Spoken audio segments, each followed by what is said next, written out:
दोस्तों नमस्कार। हमारे जितने भी ईपीएस 75 पेंशन धारक हैं, आप सबका हमारे नए वीडियो में स्वागत है।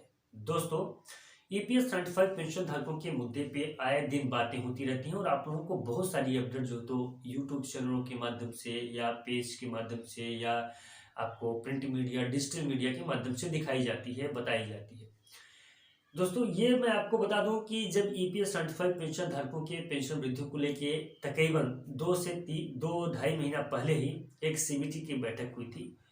उस सीबीटी की बैठक में ईपीएस 75 पेंशन धारकों के लिए 2 मुद्दे प्रमुख रखे गए थे। जो पहले नंबर का मुद्दा था वास्तविक वेतन पे पेंशन और दूसरे नंबर का मुद्दा था मेडिकल सुविधा। ईपीएस 75 पेंशन धारकों को ये दोनों चीजें देने की बात हुई थी। अब आपको मैं बताता चलूं यहाँ पे कि ईपीएस 75 पेंशन धारकों के पेंशन वृद्धि को लेके अभी हाल ही में बैठक हुई थी दिल्ली में। और ईपीएस 75 पेंशन धारकों के द्वारा जो राष्ट्रीय संघर्ष समिति की टीम है उनके द्वारा माननीय श्रम मंत्री जी का अभी जो तो उनके पास में मिला गया, उनसे मुलाकात किया गया और उनको ज्ञापन दिया गया। वो ज्ञापन देने के समय ही माननीय श्रम मंत्री जी के द्वारा ईपीएस 75 पेंशन धारकों को बताया गया कि जो आप लोगों ने 14/12/2023 को यानी कि पेंशनर्स के द्वारा जो माननीय श्रम सचिव मंत्री जी के साथ में मुलाकात किए गए वो काफी ज्यादा प्रभावशील रहा है। यानी कि ईपीएस 75 पेंशन धारकों के पेंशन वृद्धि को लेकर काफी तीव्रता के साथ में कार्य किया जाने लगा है। अब बात ये हुई कि उस जो बैठक हुई थी उस बैठक में किन किन मुद्दों पे चर्चा हुई थी। तो हालांकि बहुत सारे मुद्दे थे जो मुख्य रूप से उभर के सामने आया है। उसमें से पहला नंबर का मुद्दा था वास्तविक वेतन पे पेंशन। हालांकि इसको आगे हम लोग बात करेंगे इसके ऊपर। और दूसरे नंबर पे है मेडिकल सुविधा।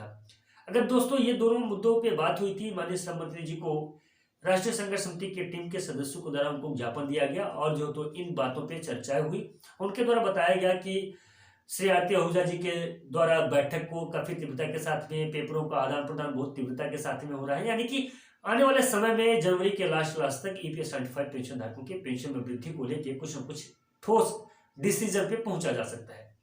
अब मुख्य रूप से बात यहाँ पे यह आती है कि अगर वास्तविक वेतन जो माननीय सुप्रीम कोर्ट की तरफ से ही फैसले पे है और इस पे विचाराधीन था। और इस सबसे बड़ी बात है कि इसी चीज को लेकर जब ईपीएफओ का एक सर्कुलर आया था जिसका पूर्ण रूप से विरोध किया था राष्ट्रीय संघर्ष समिति के सदस्यों के द्वारा। मेडिकल सुविधा की अगर बात करें तो मेडिकल सुविधा भी ईपीएस 75 पेंशन धारकों के पेंशन वृद्धि में पूर्ण रूप से समाहित है। यानी कि अगर पेंशन में वृद्धि होती है तो मेडिकल सुविधा हमको दी जाएगी, साथ ही साथ में डीए। अगर इन सारी चीजों पे बातें हो रही थी तो फिर जो ये बैठक हुई, बैठक में फिर वास्तविक वेतन और पेंशन यानी कि अभी तक अगर ये माना चाहे कि किसी ठोस निर्णय पे पहुंचा गया है अथवा नहीं, तो इन मीटिंग को ध्यान में रखते हुए तो हम तो यही बोल सकते हैं कि अभी किसी ठोस निर्णय पे नहीं पहुंचा गया है।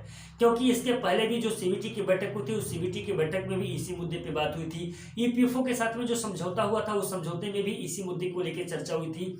श्रम मंत्रालय में जो समझौता हुआ था ईपीएस 75 पेंशन धारकों का इन्हीं मुद्दे को लेकर समझौता हुआ था। और अभी फिर से जो बैठक हुई है फिर इसी बैठक पे भी इन्हीं मुद्दों के ऊपर विचार किया जा रहा है।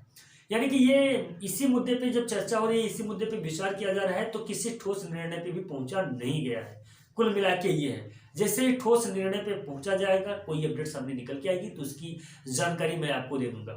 फिलहाल दोस्तों, हमारे जितने भी ईपीएस 75 पेंशन धारक हैं, आप एक बार कमेंट कर इस बात को जरूर बताइएगा कि क्या किसी ठोस निर्णय पे ईपीएफओ या श्रम मंत्रालय के द्वारा पहुंचा गया है।